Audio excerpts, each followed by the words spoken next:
តើមុនថ្ងៃប្រឡងបាក់ឌុបសិស្សត្រូវធ្វើអ្វីខ្លះ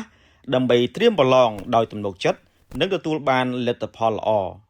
ថ្ងៃប្រឡងបាក់ឌុបកាន់តែខិតជិតមកដល់ហើយសម្រាប់រយៈពេល1ថ្ងៃមុនការប្រឡងគឺជាពេលវេលាដ៏សំខាន់បំផុតសម្រាប់ការលំហែខួរក្បាលនិងការរៀបចំខ្លួនជាងការប្រឹងប្រែងយន្តទិញមេរៀនថ្មីដើម្បីឲ្យការប្រឡងប្រព្រឹត្តទៅដោយរលូននិងមានទំនុកចិត្តខ្ពស់សូមបងប្អូនអនុវត្តនៅគន្លឹះសំខាន់មួយចំនួនទី1ការរៀបចំសម្ភារៈនិងព័ត៌មានឲ្យរួចរាល់រៀបចំកាបូបប្រឡង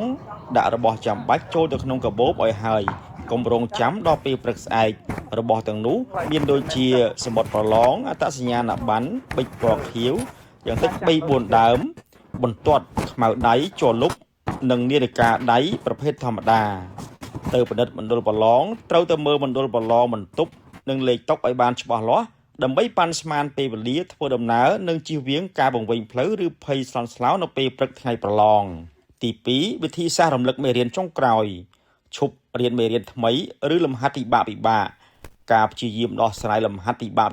ដែលមិនចេះសោះនៅថ្ងៃចុងក្រោយនឹងធ្វើឲ្យបាត់បង់ទំនុកចិត្តនិងកើនឡើងនៅភាពតានតឹងមើលត្រួសគ្រាន់តែបើកមើលសេចក្តីសង្ខេបរូបមន្តសំខាន់និយមន័យឬចំណុចគន្លឹះដែលបានកត់ត្រាទុកដើម្បីរំលឹកដល់ការចងចាំប៉ុណ្ណោះគួរផ្អាកមើលសៀវភៅត្រឹមម៉ោង5ឬម៉ោង6ល្ងាចការថែរក្សាសុខភាពនិងរបបអាហារប្រយ័ត្នរឿងចំណីអាហារញ៉ាំអាហារដែលធ្លាប់ញ៉ាំចម្អិនបានឆ្អិនល្អនិងមានអនាម័យជៀសវាងដាច់ខាតនៅអាហារប្លែកអាហារហឹរខ្លាំងឬអាហារតាមចិញ្ចើមផ្លូវដែលអាចបណ្ដាលឲ្យឈឺពោះនៅថ្ងៃប្រឡងធ្វើចិត្តឲ្យសប្បាយដើរលេងជុំវិញផ្ទះស្ដាប់តន្ត្រីស្រាល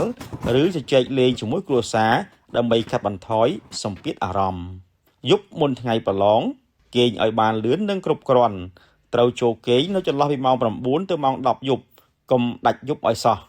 ខួរក្បាលដែលរងុយគេងមិនអាចទាញយកព័ត៌មានដែលបានខំរៀនកន្លងមកប្រើប្រាស់ប្រកបដោយប្រសិទ្ធភាពបានឡើយត្រូវមានជំនឿចិត្តលើខ្លួនឯងមុនពេលបិទភ្នែកគេងចូលប្រាប់ខ្លួនឯងថាខ្ញុំបានខិតខំប្រឹងប្រែងអស់ពីសមត្ថភាពហើយខ្ញុំបានត្រៀមខ្លួនរួចរាល់ខ្ញុំច្បាស់ជាអាចធ្វើបានសូមជូនពរបងប្អូនសិស្សានុសិស្សទាំងអស់ទទួលបានជោគជ័យនិងទទួលបាននីតិល្អក្នុងការប្រឡងបាក់ឌុបនាពេលខាងមុខនេះសូមផ្ញើសារនេះទៅកាន់មិត្តភ័ក្តិរបស់អ្នកឬបងប្អូនដែលត្រូវប្រឡងផងណា